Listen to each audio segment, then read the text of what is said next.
Hey everyone, welcome to Mountain Beast Mysteries. Something kind of weird happened recently. If you've watched the Expedition Sasquatch 3 video, at the end of the video me and Doug are looking around at the tree structure where there's a horizontal log that was missing. And the time I was out there prior, the log was there, kind of floating in the middle of the structure.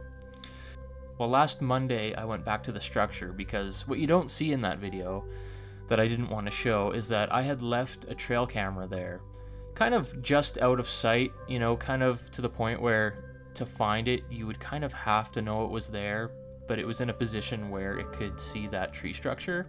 I kind of wanted to see if some people were going there and messing around with things, or if it was like a natural occurrence that that log had fell. Whatever it was, I wanted to find out. So I left a trail camera there, and that was on the 29th of May. I had left it there for over a month. So Monday I drove out there just for the day. Like, I literally drove out there, grabbed the camera, and came back. So it was like a really quick mission. But I went back to grab the camera, and lo and behold, the whole structure was on the ground. It wasn't really modified, the whole thing was just down. It was on the ground. I took some footage of that. It was very bizarre. I had actually drove right past the structure site because I couldn't see it, and ended up driving all the way to the camp area, had to turn around, and then I drove back. The whole time I was very excited and kind of nervous because I was hoping that my camera would have caught, you know, the structure falling down, or if it was people, you know, maybe it caught them bringing the structure down, or if it was a Bigfoot. I was very excited about that. And I was also very nervous that my camera was going to be gone, you know, like stolen or destroyed. Because there has been lots of people going out there, and you never know, right? I had a really strong feeling that I was going to capture some people messing around with this thing. Like, that's what I thought I was 100% going to catch, was people, either other Bigfoot researchers or just vandals. I thought I was going to catch them messing around with the structure. It was just very weird that the whole structure was down on the ground. Like, it had stayed that way for however many years it was there. Many, many years. And, you know, like, once I start researching this spot, things start happening. The first thing being that horizontal log coming down, and then the next thing, you know, just over a month later, the whole structure's on the ground. Very weird. But anyways, I drove out to the site, I grabbed my camera, and I had to leave right away because I had a meeting in Edmonton at around 5 o'clock. So I think I ended up getting there around noon, and had to grab the camera. I put a jerry can of gas in my vehicle, and then I ripped out of there. A weird thing that happened when I was out there, I was about to fuel up my vehicle. I pulled the jerry can out, and I was undoing the lid, and then all of a sudden I heard this really strange whistle, you know, coming from the opposite side of the road as to where the structure was. And it sounded very, very human-like. Like, it sounded like there was a person hiding in the bushes whistling at me, you know, just a... And it was loud, and it just sounded, I don't know, it sounded like a person. Like, I had a feeling that there was people hiding in the bushes playing tricks on me, but I knew there wasn't any people down the road because I had driven past the tree structure before, all the way to the campsite, and there was nobody there. And, you know, it's one way in and one way out of this area, so I don't know. I've heard birds before that kind of sound human-like, but this was like, I don't know. It was just very odd. As soon as that jerry can was empty, I threw it in the vehicle and I took off. But anyways, the trail camera picked up some bizarre activity that I'm having a lot of trouble explaining. Maybe you guys can help me figure out what it is. The main thing I was looking for when I was reviewing the footage was the clip where the tree structure came down. And lo and behold, you know, it seems when every weird thing happens, it doesn't get caught on video. And on the 6th of June, this is about a week after me and Doug were out there, and I think the 6th of June was a Wednesday, so it was in the middle of the week. At 7:30 a.m., something bizarre starts happening. Like, something comes up from behind the camera and starts messing with it, and it's moving it around. It seems like it's, you know, whatever it is very curious, and it's moving the camera around and perhaps trying to remove it from the tree. Very hard to tell what's going on. We don't actually see the creature. We can't hear the creature making any noises. We can kind of hear what sound like maybe footsteps, and it shakes the camera around quite a bit.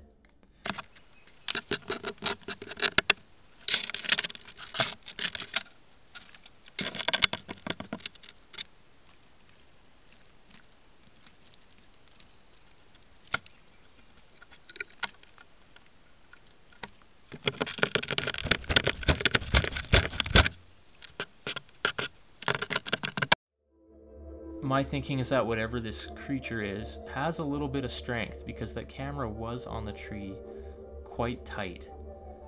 Like, I had it on there really good, so I'm surprised it was able to move it that much. I don't think it was a squirrel.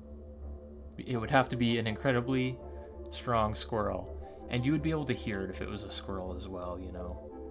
And I don't think it would have tried so hard to avoid the camera lens. I'll also say that there was a video clip later on where a bird flies up to the camera, and you can hear it. You can hear that it's a bird. It's distinct. You can hear it chirping away, and you can hear its wings flapping.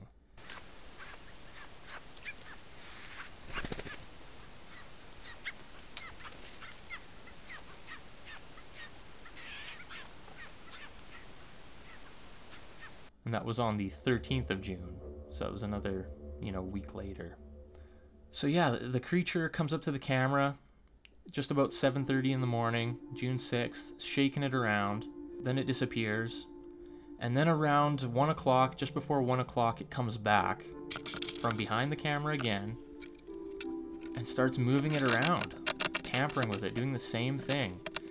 The second encounter there, around 1 o'clock, was pretty brief. It disappears again and returns at around 5:30. You can see the timestamps in the bottom right of the frame. Now this is where it gets really interesting. It starts tampering with the camera again, and just like before, it approaches from behind, so you can't see what this thing is. And it's moving the camera around. It sounds like it's, struggling to do whatever it's trying to do.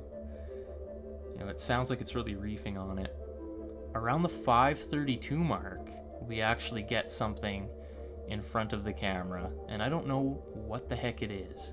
It almost seems to me like maybe an arm or a hand comes around the back and grabs hold of it and is trying to do something with it. I have no idea.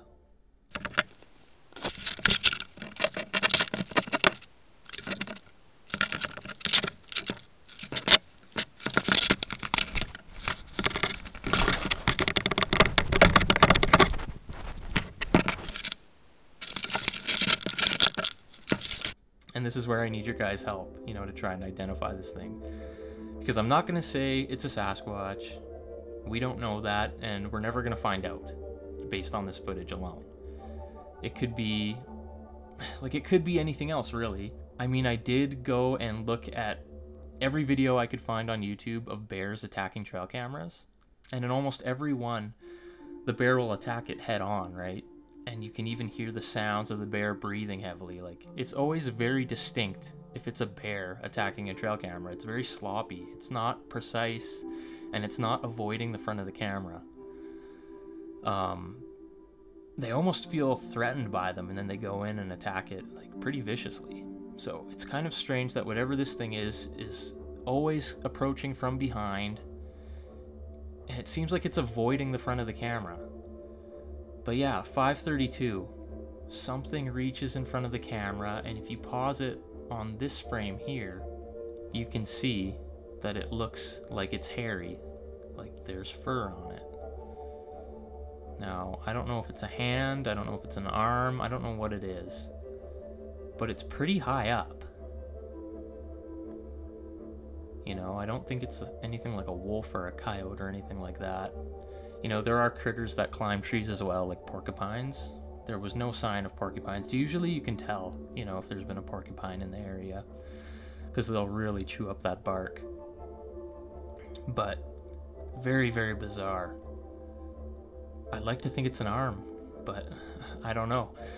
And it makes me think, like, maybe people are right about thinking that these creatures can detect infrared light, or they can see the infrared light, and you know, they'll avoid the trail cameras, because why else every single time this creature shows up here, it's approaching from behind the camera? Like, is it a coincidence? I don't know, and maybe I'm just getting too excited, but I want to know what you guys think. So any comments you have, let me know down in the description, because I want to figure out what's going on here.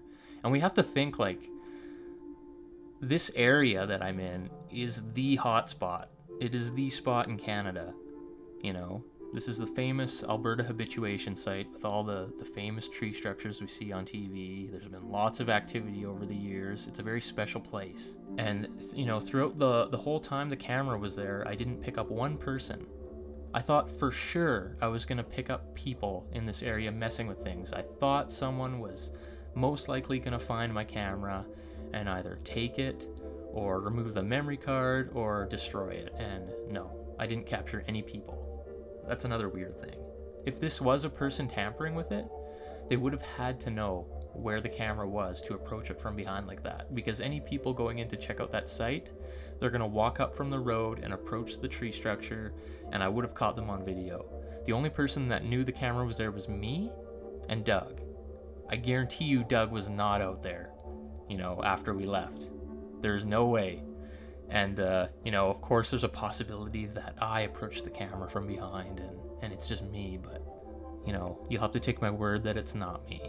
The problem here is that the subject is so close to the camera that we can't make anything out. We can just see a rough outline of whatever this limb or appendage is, and it looks like it's furry. It looks like there's hair. And it's just for a couple seconds that we see it. Anyways, it continues moving around the camera, tampering with it. And the last we see of it, it is around 5:36 in the evening, so it was there for like 6 minutes. And the next clip, which this is the very bizarre part that I don't know if it's a coincidence or, you know, if it was this creature that did it. But it goes from June 6th, and the next clip after that is June 11th. There was a period of like 4 days where the camera didn't capture anything, which is really bizarre, because mostly every day the camera picked something up and the camera turned on, whether it be from like moving foliage or, you know, even the tree that the camera was strapped to would sway, you know, quite a bit in the wind, and it would set the camera off. So I find it very bizarre that there's a period from June 6th to June 11th where nothing was captured. And here's the really weird thing. If we go from June 6th at 5:36 p.m. and go to the next clip after, the tree structure's on the ground. It's gone. So the camera didn't turn on and start filming when the structure came down. It totally should have turned on and started rolling as soon as that thing started falling. But no, nothing, of course. It's incredibly frustrating that the camera didn't pick it up. Like, I can't even describe how, like, annoyed I am and frustrated that it didn't catch that. I thought for sure the camera would have picked it up. No, even if it was just natural. I wanted to see that on video. It is very possible that the structure fell naturally, because when the wind picks up in this area, these trees move around quite a bit, as you can see in this clip here. The camera was set off just by the wind moving the trees around. So I'm surprised. I'm incredibly surprised, and I'm frustrated and upset and annoyed that the camera didn't record this structure falling. Okay, and I don't know why. I can't explain it. You know, I'm hoping to hear some interesting theories from you guys.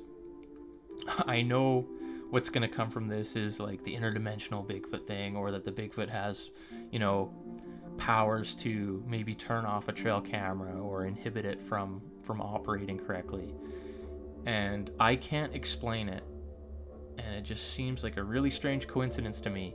You know, we have this creature tampering with the camera all throughout the day on the 6th, and then the next clip is on the 11th and the structure's on the ground. So is whatever is tampering with the camera related to the structure falling? I don't know. There's no way to tell, and it's very frustrating. That's the name of the game, you know. I have way more questions than answers, you know. It's just unfortunate. But nothing else really happens. One of the first clips that recorded was a moth in the middle of the night on the camera, and you can hear it buzzing away and then it flies off. Kind of a creepy area in the middle of the night, that's for sure. It's even creepy in the day. We have a clip where a couple of birds are playing around near the camera, and you can hear them. You know, it's very obvious that they're birds, and they're not moving the camera around at all. And how is a bird gonna shift the camera that much?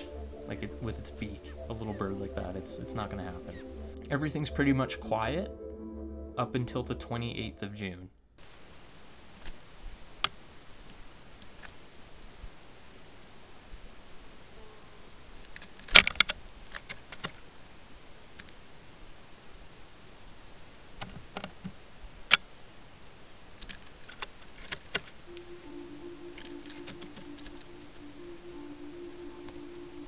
We get something approaching the camera again, and briefly messing with it.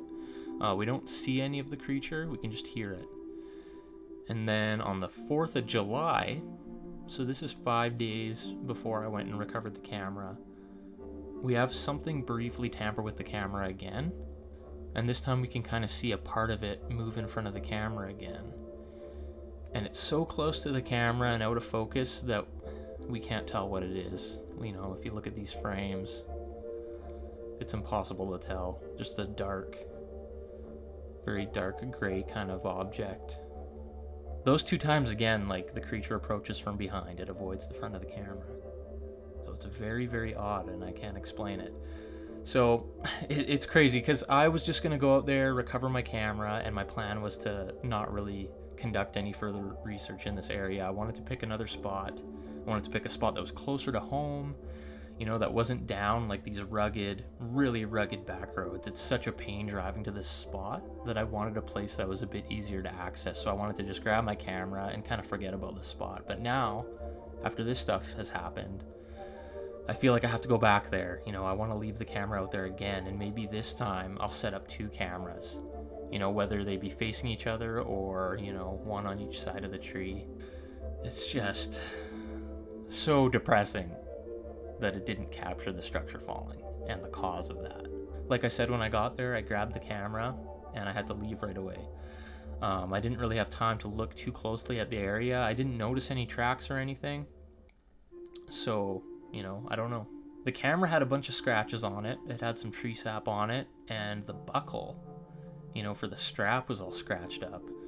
And I find it kind of weird, you know, just the buckle and the section of strap where, you know, it kind of fed through the buckle was kind of frayed, and it was just weird because that was the only spot on the strap where it was scratched up. Like, whatever it was knew that that buckle was kind of holding the whole thing on the tree, because that's what it was going for.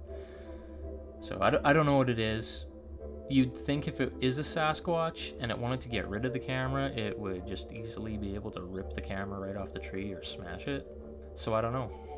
I have no idea. It's just very weird, and I want to go back to the spot now. I'm thinking of maybe leaving the camera a bit further into the woods, you know, in the direction of where the creature was coming from. Like always, let me know what you guys think in the comments below. I'd like to hear all your theories. And for my patrons, tomorrow I'll have a new video out for you guys. I'll have a more in-depth analysis on this stuff, and I also have about an 1.5 hour long video, and it's basically just all the trail cam clips stitched together in a timeline, so you guys can go through, look through all of them, you know, and see if you can find anything that that I missed going through it myself. So as always, thanks for watching this episode of Mountain Beast Mysteries. We'll see you next time.